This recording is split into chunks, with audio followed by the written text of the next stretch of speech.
जी का खालसा वाहिगुरु जी की फतेह। थाप्या न जाए कीता न होई, आपे आप निरंजन सोई। जिन सेव्या तिन पाया मान, नानक गाविए गुणी निदान। गाविए सुनिए मन रखिए भाओ, दुख पर हर सुख घर ले जाई। गुरुमुख नादम गुरुमुख वेदम, गुरुमुख रहे समाई। गुरु ईश्वर गुरु गोरख ब्रह्मा, गुरु पार्वती माई। जे हो जाना आखा नहीं, कह न कथन जाई। गुरा एक दे बुझाई, सपना जिया का एक दाता। सो मैं विसर न जाई। वह परमात्मा किसी के द्वारे मृत्यु रूप में स्थापित नहीं किया जा सकता, ना ही उसे बनाया जा सकता है। वह मायातीत होकर स्वयं ही प्रकाशमान है। जिस मानव ने उस ईश्वर का नाम स्मरण किया है, उसी ने उसके दरबार में सम्मान प्राप्त किया है।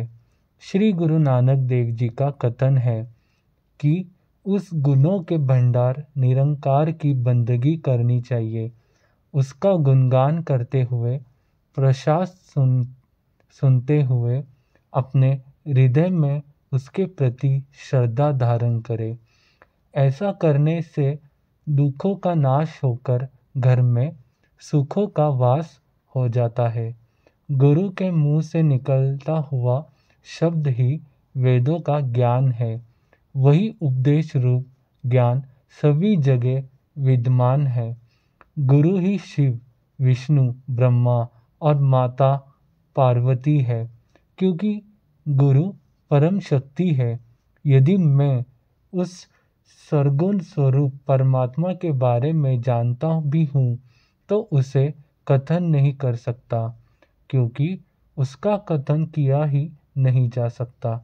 हे सच्चे गुरु, मुझे सिर्फ यही समझा दो कि समस्त जीवों का जो एकमात्र दाता है, मैं कभी भी उसे भूल ना पाऊँ।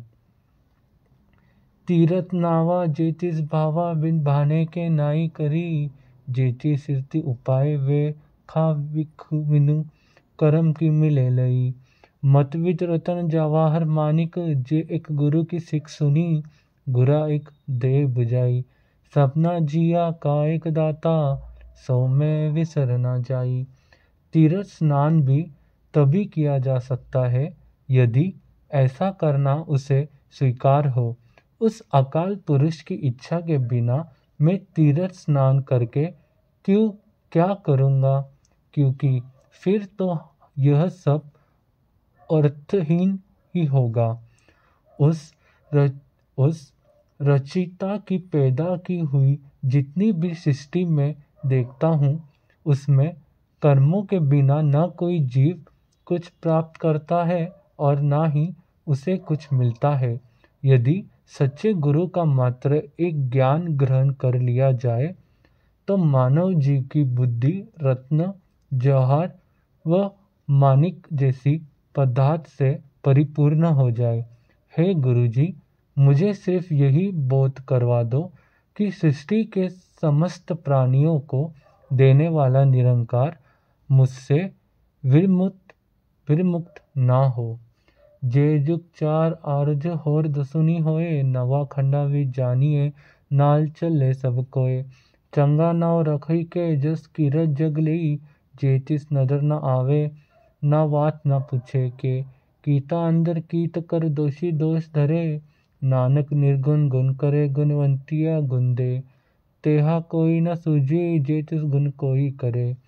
यदि किसी मनुष्य अथवा योगी की योग साधना करके 4 युगों से 10 गुणों अधिक अर्थात 40 युगों की आयु हो जाए, नवखंडों पौराणिक धर्म ग्रंथों में वर्णित इलावृत त्रिपुरुष, बृहद, भारत, कोतुमाल, हरि, हिरण्य, समय और कशु में उसकी कीर्ति हो, सभी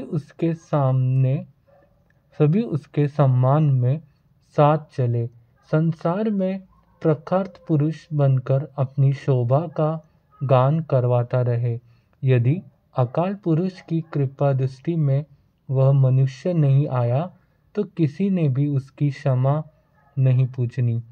इतने वैभव तथा मान सम्मान होने के बावजूद भी ऐसा मनुष्य परमात्मा के समक्ष कीटों में दूध कीता अर्थात अत्यंत अंधम समझा जाता है। दोष युक्त मनुष्य भी उसे दोषी समझेगा। गुरु नानक जी का कथन है कि वह उसी शक्ति निरंकार गुणहीन मनुष्य को गुण प्रदान करता है और गुणी मनुष्यों को अतिरिक्त गुणवान बनाता है, परंतु ऐसा कोई और दिखाई नहीं देता जो उस गुणों से परिपूर्ण परमात्मा को कोई गुण प्रदान कर सके। धन श्री गुरु ग्रंथ साहब जी। वाहे गुरु जी का खालसा, वाहे गुरु जी की फतेह।